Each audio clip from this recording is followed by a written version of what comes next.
PBMC and plasma samples are straightforward to acquire and highly informative in early clinical development. This robust protocol minimizes the pre-analytical variability introduced at clinical sites.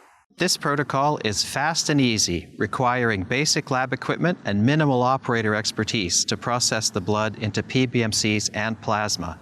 It is compatible with busy lab days at hospitals. Downstream analysis of blood components resulting from this protocol can inform pharmacokinetic and pharmacodynamic relationships, drug dose scheduling, and proof of target engagement, and provide insights into drug mechanisms of action supporting both real-time and retrospective analysis. We use this protocol for oncology studies specifically to analyze DNA damage response mechanisms. However, materials collected by this protocol can be relevant across many disease areas and multiple therapeutic modalities.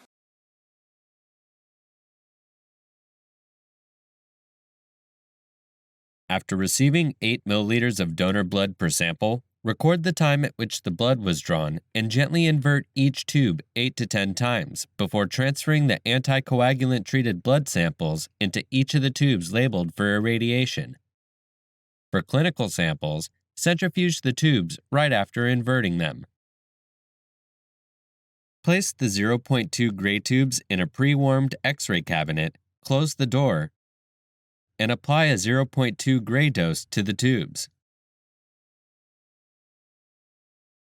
Replace the low-dose irradiated tubes with the 7 gray tubes and adjust the dose to apply a 7 gray radiation dose to the high-dose irradiation samples. After both samples have